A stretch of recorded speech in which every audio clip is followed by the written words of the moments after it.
तो अब हम बात करते हैं हाइड्रोजनेशन ऑफ एल्काइन। एल्कीन के मेथड ऑफ प्रिपरेशन में नेक्स्ट हाइड्रोजनेशन ऑफ एल्काइंस का क्या होगा, हाइड्रोजनेशन होगा।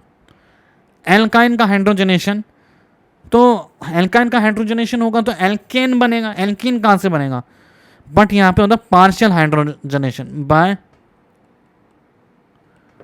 Partial reduction of alkynes. Alkynes के पार्शियल रिडक्शन से होगा। सो ए है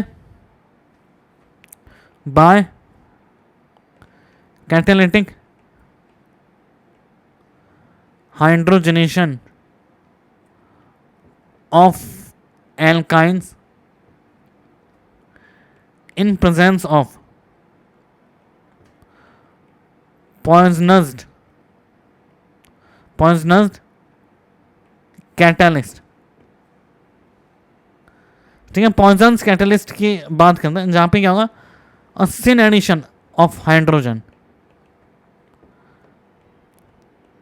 इसका क्या मतलब है कि अगर हम पॉइजनस कैटलिस्ट यूज करें, मतलब जो रिएक्शन को बीच में ही रोक दे, एल्काइन से एल्कीन बनने के बाद रोक दे, तो वो यूज करना पड़ेगा हमारे को कैटालिटिक हाइड्रोजनेशन में। तो हाइड्रोजनेशन जो है, तो इसके लिए दो रीजन यूज किए जाते हैं। पहला है लिंडलार्स कैटलिस्ट, लिंडलार्स कैटलिस्ट। अब लिंडलार्स कैटलिस्ट क्या होता है, metallic palladium, metallic palladium deposited on calcium carbonate condition, मतलब मेटालिटिक पैलेडियम है कैल्शियम कार्बोनेट पे डिपॉजिट हुआ condition with lead acetate and quinoline. तो अगर हम इसको देखें तो metallic palladium deposit calcium carbonate जो है उसमें मेटालिक पैलेडियम डिपॉजिट हो जाए, एंड कंडीशन किससे, उसकी कंडीशनिंग किससे की जाए, लेड एसीटेट और क्विनोलिन से। तो ये क्या है, कैटालाइट्स उसके जैसे एक्ट करता है, कैटालाइटिक पॉइजनस के जैसे। ठीक है, कैटालिटिक हाइड्रोजनेशन में पॉइजनस के जैसे। सेकंड है हमारे पास P2 कैटालिस्ट। P2 कैटालिस्ट है Ni2B, इसको हम कहते हैं निकेल बोराइड। निकेल बोराइड भी यूज की जाती है। अब इसके जरा मैकेनिज्म क्या है, या फिर अभी हम बात कर रहे हैं रिएक्शन की, कि रिएक्शन कैसे हो रही है। चलिए पहले रिएक्शन देखते हैं। जैसे हमारे पास CH3 C triple bond CH3, इसमें हमने यूज किया H2PD in presence of calcium carbonate. इसको क्या कहते हैं, लिंडलार्स कैटालिस्ट, लिंडलार्स कैटालिस्ट इन और क्विनोलिन के प्रेजेंस में। तो क्या बनेगा, तो अब यहाँ क्या होगा, CH3 C double bond C CH3 H and H, ये बना हमारे पास एल्कीन बना, और वो भी सिस एल्कीन पे रिएक्शन क्या हो गई, रुक गई, सिस एल्कीन पे रिएक्शन रुक गई। अब आइए इसकी मैकेनिज्म देखते हैं।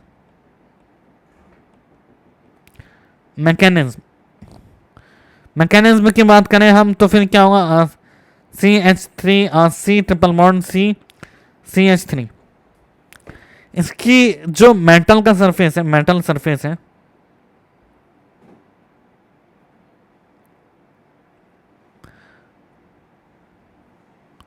मेटल सरफेस पे क्या होगा, हाइड्रोजन एब्जॉर्ब हो जाएगा हाइड्रोजन। ठीक है, अब ये हाइड्रोजन जाके C कार्बन पे जुड़ेगा और इस कार्बन पे जुड़ेगा। ठीक है, तो क्या होगा, यहां पे एड्सॉर्प्शन होगा। ठीक है, HC triple double bond CH, और यहाँ पे CH3 था। अब धीरे धीरे H क्या हो रहा है, एड्सॉर्ब हो रहा है, एड्सॉर्प्शन। एडजॉर्प्शन और एब्जॉर्प्शन में अंतर होता है। एडजॉर्प्शन मेटल सरफेस फिनोमिना है, सरफेस पे होता है। अब डिजॉर्प्शन होता है, ठीक है। अब जो मतलब सी एस पहले क्या हुआ, हाइड्रोजन मेटल सरफेस पे आया, फिर एल्काइन मेटल सरफेस पे आया एब्जॉर्ब होने के लिए। अब एल्काइन क्या होता है, इससे निकल जाता है पहले ही। एल्कीन बनने के बाद एल्काइन निकल गया, हाइड्रोजन यहाँ रह गया। तो यहाँ क्या हो रहा है actually, the reactant alkyne molecule and hydrogen molecule, अगर हम बात करें इसमें क्या स्टेप होता है, पहला केमिजॉर्प्शन। केमिजॉर्प्शन में क्या होता है, adsorption of alkyne molecule hydrogen molecule on the metal surface. ये पहला स्टेप है केमिजॉर्प्शन, ठीक है। सेकंड स्टेप में क्या होता है, मतलब रिएक्टेंट एक दूसरे के बहुत ज्यादा पास आ जाते हैं और hydrogen starts formation of bond with alkyne. Hydrogen alkyne से क्या बनाने लग जाता है, बॉन्ड बनाने लग जाता है, ठीक है। तो फिर अब जिससे क्या होता है, and syn addition takes place, A की तरफ से एडिशन होता है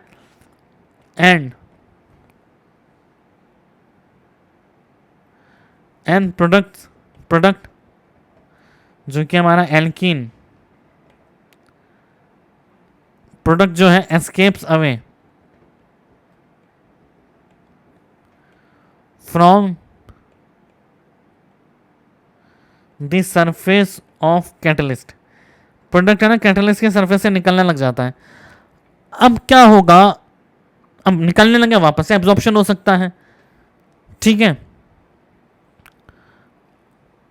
अब क्या होता है कि क्यूनोलिन जो हमने यूज किया है, fourth step quinoline occupies the metal surface to further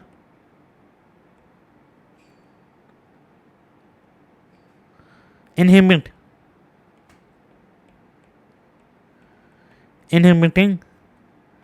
the reduction of alkene,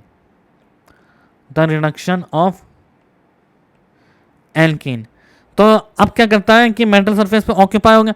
अब क्यूनोलिन बीच में आ जाता है जिससे वो वापस से एब्जॉर्ब नहीं हो पाता है, ठीक है। तो अब इसको क्या कहना है, क्यूनोलिन को क्या कहेंगे,